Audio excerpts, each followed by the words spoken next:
Sekedar menginfokan fakta data, Eropa sedang dalam keadaan yang sangat buruk sekarang. Harga listrik misalnya, naik 10 kali lipat, naik dalam 8 bulan terakhir dan ini meningkatkan 5 kali lipat dibandingkan tahun lalu, naik 500%.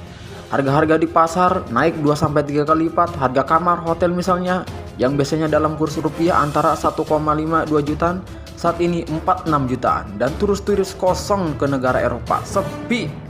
Walau mata uang euro terlemah dalam 20 tahun ini, mata uang Inggris malah yang paling terlemah. Pound sterling merosot terlemah dalam 40 tahun ini. Nilainya sama dengan dolar Amerika Serikat saat ini. Yang seharusnya membuat turis masuk Eropa, namun tiket pesawat kemudian food, beverage, serta akomodasi naik 3 kali lipat. Eropa semakin suram, bos. Yang paling mengejutkan, winter datang lebih awal. Sekarang sudah masuk winter awal, yang biasanya Oktober akhir, sekarang mulai masuk, yang membuat cuaca semakin kering.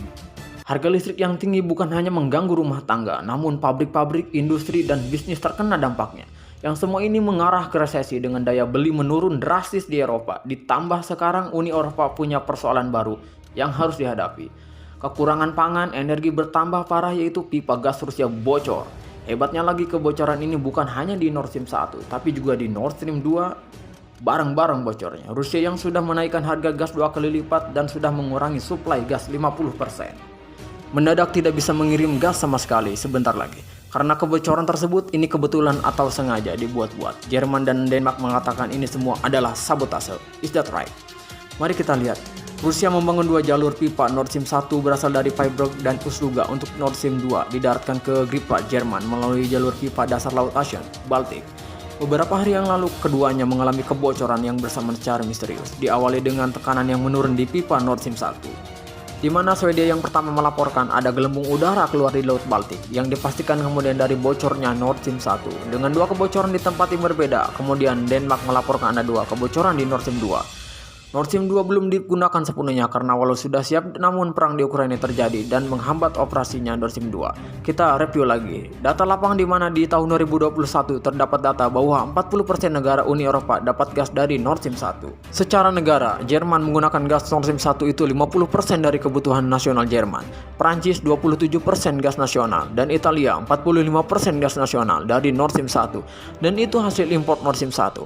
Ini sebagai negara pengguna Nord Stream 1. Sejak perang di Ukraina, kapasitas Nord Stream 1 berkurang 20-50% yang diturunkan Rusia, yang menurut Rusia karena harus menurunkan kapasitas produksi tersebut disebabkan karena sanksi Amerika dan anggota NATO karena barang-barang untuk perbaikan maintenance yang didapat dari Eropa dan Kanada terhambat ditahan karena sanksi tersebut.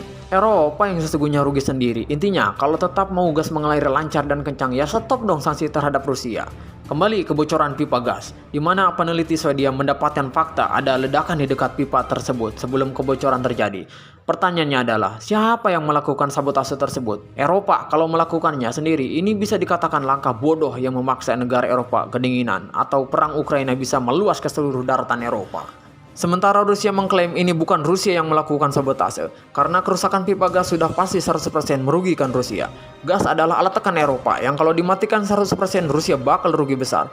Kalau pipa gas bagus, negara seperti Bulgaria, Siberia, Italia sudah mulai mengalah saat ini dan lebih baik dapat gas Rusia.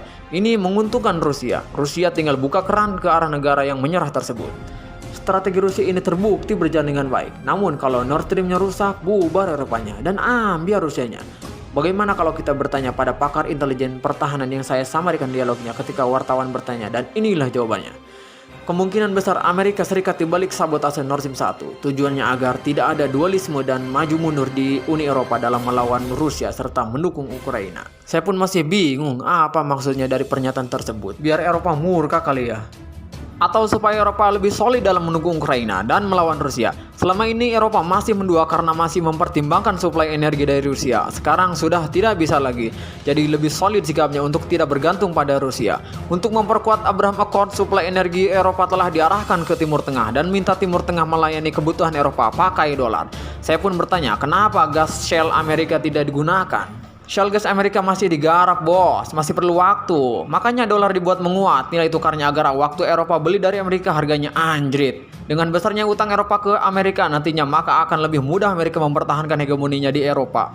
Yang mana selama ini sejak Perang Dunia Kedua pada tahun-tahun terakhir ini Eropa sudah kurang ajar terhadap Amerika, khususnya Jerman. Ini versi Amerika melihat Eropa saat ini. Ingat, waktu Trump meminta negara Uni Eropa untuk bisa menyisihkan sebagian GDP-nya untuk bisa membiayai atau ikut membiayai operasionalnya NATO, dicuekin saja sama Eropa dan bilang Uni Eropa tidak perlu banget NATO, terutama Jerman. Sekarang perang antara Rusia dan Ukraina menyebabkan Uni Eropa menjerit dan meronta-ronta meminta NATO dipertahankan di kawasan Eropa.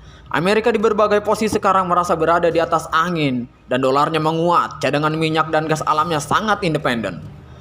Apakah Indonesia begitu? Naikkan harga BBM, turunkan BLT biar nggak banyak bacot. Cari utang lagi untuk bangun infrastruktur, turunkan BLT lagi biar dapat pencitraan yang bagus. Bullshit.